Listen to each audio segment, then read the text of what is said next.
waba waribajije impamvu intambara mu burasirazuba bwa Repubulika ya Demokarasi ya Kongo idahagarara? Waba waribajije ukuntu umutwe wa FDLR ukomeza kubaho ufite intwaro zikomeye n'ubushobozi bwo kurwana imyaka n'imyaniko? Uyu munsi ibanga ryose ryashyizwe ahagaragara. Ikinyoma cya leta ya Kinshasa cyambitswe ubusa n'impuguke z'umuryango w'abibumbye. Mu gihe Kinshasa yerekana ko iri kurwanya FDLR mu mwijima w'ijoro, indege za gisirikare za FARDC zirimo gupakurura intwaro ziziha uyu mutwe, ndetse abayobozi bayo bakagendera mu ndege z'igihugu. Tugiye kwinjira mu miziri bangari rikomeye cyane ryashyizwe hanze n'umuryango w'abibumbye. Kugira ngo twumve neza uburemere bw'ibi bintu, tugomba gusubira inyuma gato tukareba ibyo Kinshasa yiyemeje. Nk'uko bigaragara muri raporo nshya y'impuguke z'umuryango w'abibumbye kuri Kongo izwi nka S/2026/466, leta ya Kongo yari yashyize umukono ku masezerano ya Washington. Muri aya masezerano leta ya Kongo yari yahawe inshingano zikomeye, inshingano z'umwihariko zo guhiga, kwambura intwaro no kurandura burundu umutwe wa FDLR. Ibi byagombaga gukorwa nk'ikiguzi kugira ngo ingabo z'u Rwanda RDF cyangwa u Rwanda rukureho ingamba zabwo z'ubwirinzi, ndetse na AFC M23 ibe yagira uburyo ikomeza kuganira mu buryo Doha byagiye bigenda, by'umwihariko ku bijyanye n'uburyo ibice yafashe igomba kugenda ibivamo. Ariko se byagenze bite? Raporo igaragaza ko ari amagambo gusa. Mu kwezi kwa mbere ariko Mutarama 2026, umugaba mukuru w'ingabo za FARDC yasohoye amabwiriza abuza yivuye inyuma ubufatanye ubwo ari bwo bwose hagati y'ingabo za leta na FDLR. Iri tegeko ryari ryarakwijwe no mu mitwe ya Wazalendo harebwa uko uyu mutwe ugomba gufatwa nk'umwanzi, kugira ngo bakomeze ikinamico ryabo.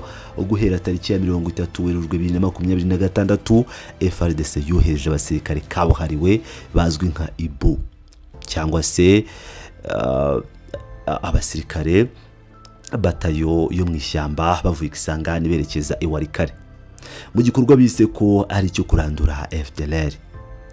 Ariko uko niko kuri se. Impuguke za LONI zivuga ko ibi byari baringa. Nubwo ayo matangazo yasohokaga kugira ngo ashimishe amahanga, abayobozi bakuru Kinshasa ndetse n'abofisiye ba FARDC bari ku rugamba biherereye, noneho baragenda bahura n'abarwanyi n'abayobozi ba FDLR baganira ku bufatanye bwabo, ndetse bemeza ko buzakomeza nta nkomyi. Bababwiye batarya iminwa ko ibyo bitero byatangajwe ku maradiyo no mu mpapuro bitazigera bishyirwa mu bikorwa na gato, byari ukubeshya gusa. FDLR yakomeje kurwana ku ruhande rwa leta, FARDC yishimira ko itazigera iraswaho. Niba mwumva ibyo bishushanya ikinyoma, reka mbabwire ibyabaye tariki 7 Mata 2026. Uyu ni umunsi amateka zibuka, nk'igihe leta ya Kongo yiyemereye gukorana n'abajenosideri ku mugaragaro imbere y'ibyumba bifunze. Ipinga habereye inama y'ibanga rikomeye cyane. Iyi nama ntabwo yari ihuje abasirikare basanzwe, oya, yari ihuje intumwa zikomeye cyane zavuye mu murwa mukuru Kinshasa, zirimo n'abajenerali bakuru ba FARDC bahura n'abayobozi bo mu rwego rwo hejuru rw'umutwe wa FDLR foka. Impamvu y'inama yari imwe rukumbi: kwemeranya no gushyiraho ingamba z'uko imikoranire hagati ya FARDC na FDLR igomba gukomeza ikaba nta makemwa. Ese ubufatanye bwari amagambo gusa? Igisubizo ni oya. Ubufatanye bwarimo gutanga intwaro zikomeye. Raporo igaragaza ko ubufasha mu bya gisirikare no kugeza intwaro kuri FDLR byakomeje gukorwa mu gihe cyose iraporo yakorwagaho. Urugero rufatika: mu mpera z'ukwezi kwa Werurwe 2026, indege ya kajugujugu ya FARDC, indege y'igihugu, yururutse ipinga yikoreye intwaro ije kuzizanira abarwanyi ba FDLR foka.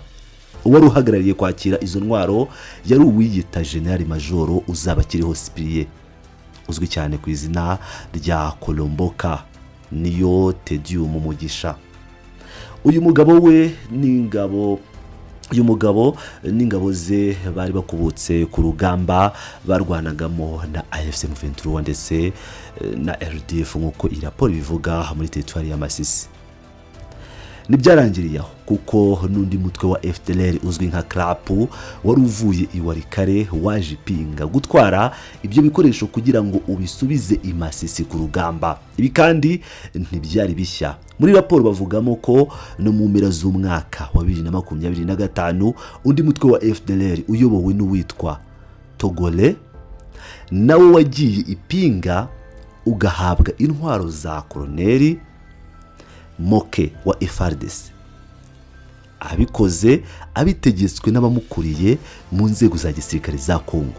Ibi byemeza ko guha intwaro FDLR atari ikosa ry'umusirikare umwe ahubwo ari gahunda ndende ituruka hejuru. Reka tubarebere iki kibazo mu rundi rwego rurenze ibyo gutanga intwaro gusa.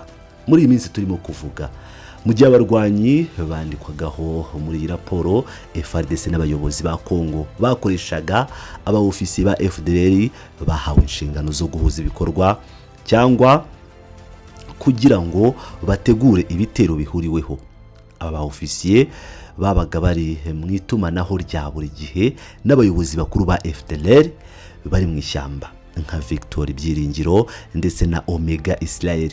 Aha twabibutsa ko General Omega Israel yarakomeje kugaragara nk'umuyobozi w'ikirenga wa gisirikare ugenzura amashami atatu ya FDLR ku rugamba, naho General Gaston Iyamuremye uzwi nka Victor Byiringiro we akaba umuyobozi mukuru wa politike wa FDLR Foka. Kugira ngo twumve uburemere bw'iki kinyoma cya Kinshasa, reka tuvuge ku mugabo witwa Fidele Sebagenzi. Uyu ni umufisiye wa FDLR Foka ushinzwe guhuza ibikorwa. Murabizi haba yari afite icyicaro kinini cye i Kinshasa, umurwa mukuru w'igihugu, ahantu harizwe cyane n'inzego z'umutekano za leta nk'uko bitangazwa n'impuguke za LONI. Fidele Sebagenzi yagendaga kenshi ava i Kinshasa yerekeza mu ntara ya Kivu y'Amajyaruguru kandi agatwarwa mu ndege ya gisirikare ya FARDC. Nukuru byumve neza, umufisiye mukuru w'umutwe ugizwe n'abajenosideri akaba ahabwa icyubahiro cyo kugendera mu ndege z'igihugu, atwarwa nk'umuyobozi wemewe w'igihugu kugira ngo ajye ku rugamba. Si wenyine kuko n'abaofisiye bashinzwe guhuza ibikorwa bo mu mitwe ya FDLR FPP, FDLR RUD, ubwo ngira ngo murayumva iyo mitwe ibiri, bari bafite ibyicaro Beni no muri Kasindi. Bakoranaga bya hafi na Colonel Cyprien Sekololo wa FARDC wari wahawe inshingano zo guhuza ibikorwa n'imitwe ya VDP cyangwa Wazalendo.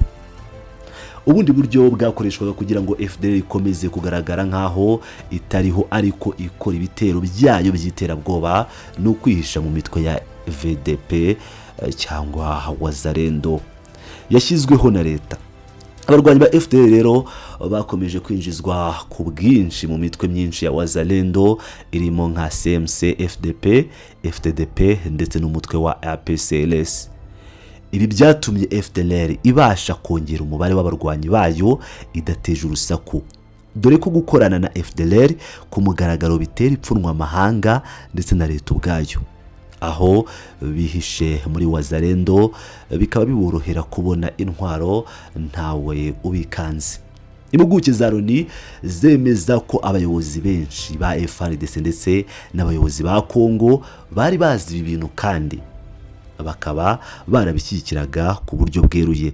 Bamwe mu basirikare b'inararibonye bo muri FDLR ndetse no muri Wazalendo bizera badashidikanya ko FARDC nta bushobozi na buke cyangwa ubushake igira bwo kuba yarandura FDLR. Uku kutagira ubushobozi nibyo bituma bahitamo gukorana nabo, nubwo umutwe kabuhariwe wa FDLR witwa CRAP wigambaga ko ufite abarwanyi barenga 20,000. Inzego z'ubutasi n'impuguke za LONI zemeza ko umutwe wa FDLR wose ufite abarwanyi bari hagati y'3,500 n'4,500. Ariko nubwo uyu mubare utangana n'uwo bavuga ubumenyi bafite mu bya gisirikare, nibwo butuma FARDC ibiyambaza kugira ngo bayobore urugamba. mu gusoza iyi mikoranire ishushanya iki ku buzima bw'umuturage uba mu burasirazuba bwa Kongo. Iyi raporo S 2026 bare 466 y'impuguke za LONI iratomoye neza, yashyize mu majwi ingabo za FARDC nk'umunyabyaha wa mbere mukuru mu rwego rwa leta wihishe inyuma y'ihutazwa ry'uburenganzira bwa muntu ndetse n'amategeko mpuzamahanga arengera ikiremwa muntu muri ako gace.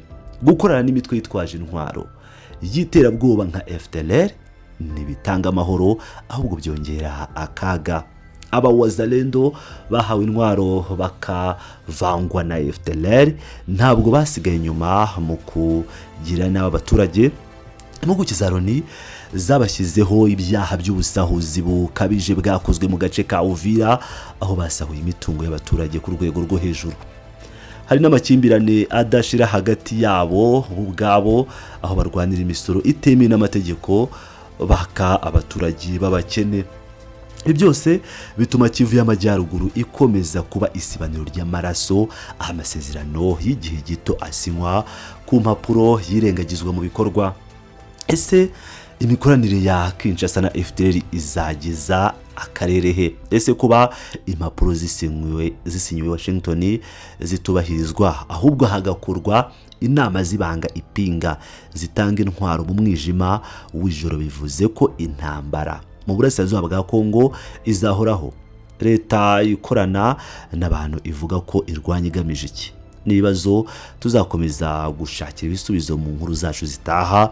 Tukaba dusoza hano mu busesenguzi bwimbitse bw'iyi raporo icukumbuye, aho bigaragaza ukuri kwari kwarahishwe inyuma y'ibitambaro bya diplomasi. Komeza kudukurikirana hano kuri Pilot News TV kandi usiga igitekerezo cyawe hano hasi ahabugenewe. Urakarama.